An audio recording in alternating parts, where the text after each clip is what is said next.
guys, I'm Lindsay Claire. Welcome back to Clarify Things. If you're new to my channel, thank you so much for stopping by to check out this video. I hope you find it helpful.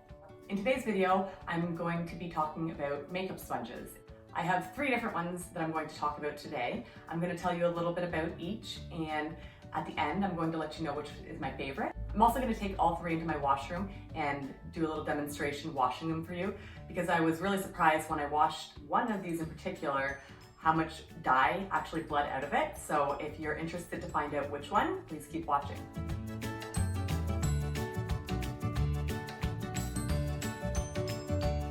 If you're new to makeup sponges, you can use them dry, but I prefer to run it under warm water and then I squeeze out any of the excess water. That way, when I'm applying my makeup, it gives me a nice hydrated, natural finish. The sponge actually picks up any excess product on your face, so you're not left with too much makeup sitting in odd places. They do a beautiful job for blending out foundation, concealer, or even cream products.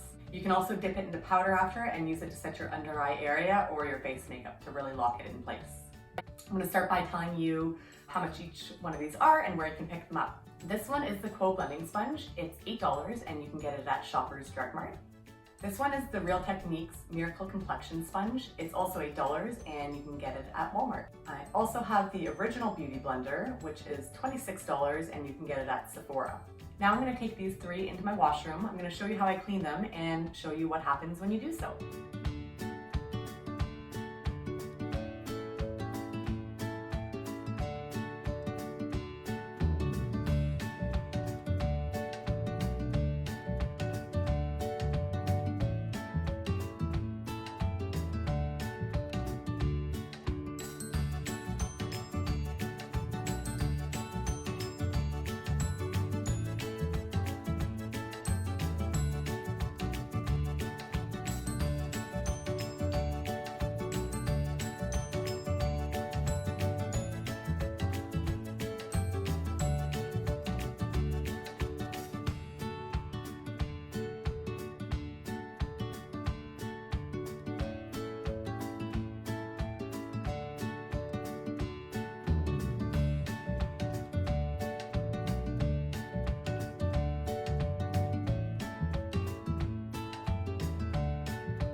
Now onto my final thoughts on all 3 sponges.